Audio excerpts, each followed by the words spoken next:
So who here has experienced burnout at their job? Right, from the show of hands, it looks like almost everybody has. Cronus, a large human resource software company, came out with a report called Employee Burnout Crisis. They surveyed 614 human research leaders. 95% of those research leaders admitted that employees left their company due to employee burnout. Realistically, burnout happens everywhere you go, any job you do, anybody that you work for. We all tend to get burnt out, and that is okay. What we need to focus on is how can we prevent burnout at my job, and how can I be there to thrive at what I do and what I love to do. So for myself, for me to relieve my stress, I thought I could go out and drink. So for me, I was thinking, I work full time. I am great to those kids. I do everything I can to provide a good learning lesson activity stuff throughout the week. And same with school. Like, I am focused on school, making sure I try to get my assignments done when they need to be done. And so on Fridays, yes, I can go out and have a drink, which that is okay to do. For me, I was staying out till 5 or 6 in the morning, and it started to really wear me down as a human. But I didn't look at it that way. I was thinking, this is the best life. I am enjoying myself. This is it. Like, I don't ever want to change my ways. And, I would party 5 or 6 in the morning on Friday, go sleep all day on Saturday, do the same process. And by Monday, I was still so exhausted and not ready for a week of work again because of what I did. And for me, I had to get out of that lifestyle because it was not healthy. And it's not a good way to relieve stress or work burnout throughout the week. So for me, finding different hobbies to do and different activities is huge. And I think that's something that we all need to take in consideration. Yes, it's easier to fall into those toxic hobbies and toxic activities, but they do more harm to you than you realize. And then sometimes it's almost too late and you're like, why did I do this? That was not cool of me. So, let's take a look at Oprah Winfrey, Tony Robbins, and Arianna Huffington. They have 3 practices that they focus on. And so let's start with them. Let's breathe. Can everybody breathe with me?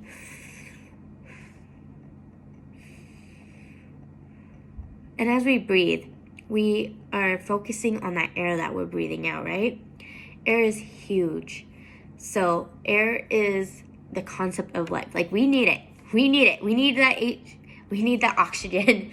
And so let's start with the first letter, A, aspiration. Aspiration is something that we love, something that we love to do, something that we have a goal to get through. And for me, teaching. I love teaching. My aspiration is to be the best teacher that there is and support the kids and give them the knowledge they need to be a great, wonderful, thriving adult one day. And so for me, I'm doing what I love and I work hard at it. And that is called passion. And everybody needs passion at the job. You need to find something that you love to do. When you're working hard at something that you don't love, it's called stress. And I feel like a lot of people end up finding a job or a career and they work super hard at it, but they don't necessarily love what they do. And that is not something I would ever want to do. Like, I love the career that I picked and I love pursuing it. I love working hard at it and it's the best thing for me. So the next word, interrogation, is the happy medium between work and life.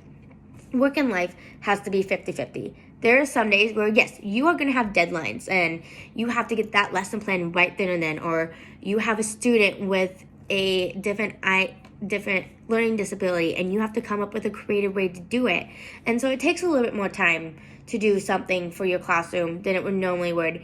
But if that means you have to skip your son's soccer game that evening, maybe spend an hour watching a movie with him that night.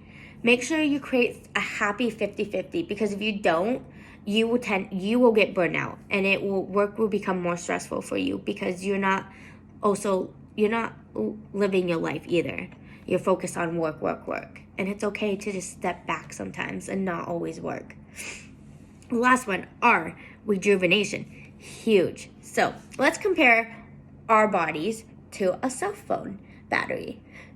For us, like say we forget to plug in our phone that night, right? So it's dead when we get to work. So that's like us getting like maybe 4 to 3 hours of sleep. We're dead. We're not fully there. We can't concentrate. We have low patience. There's so much to it when we don't get enough sleep. And it's just like a phone. Our phone doesn't work. Like, it's dead. Can't turn it on. So when you plug it in for that 20 minutes, it rejuvenates it. And it can probably get you through the day. So just like us, like if you have super low patience because you only got 3 to 4 hours and you're about to lose on one of the kids, realize that and take a moment and step out. Because it's okay to take a break if you are losing your patience or if you're super stressed or overwhelmed. Go and color. Go for a walk around the building. Do something to just concentrate your thoughts and get back into it. And so let's talk about getting the full recharge that we need. That is making sure you get 7 to 9 hours of sleep every night, because sleep is huge. We all need sleep. And when we don't get that sleep that we need every night, we become more impatient. We become more annoyed. There's so many factors to it that what happens when we don't get sleep. But when we do get enough sleep, we are creative. We want to be there. We're right there now in the moment. We are great to the kids that we work with, and that is huge. And I think us as humans, we tend to forget that sleep is important and that we need it. And that it's okay to shut everything down for the night so we can get that sleep, that 7 to 9 hours of sleep, so we can be the best that we can the next day. And that we can be amazing to these little kids that we are teaching. And so they need our attention. They need us right there and then. And when we don't get our full sleep and we're not fully charged, we're not there for them. And they don't deserve that. So sleep is huge and it's so important. And people need to do that. The last thing with rejuvenation, just like we have to upgrade our phones, we have to upgrade ourselves. And to upgrade ourselves, travel. Go learn something new. Learn a new hobby. When you can upgrade yourself, you feel new again. And that is huge. And it gives us a moment and a break from our lifestyle and our life.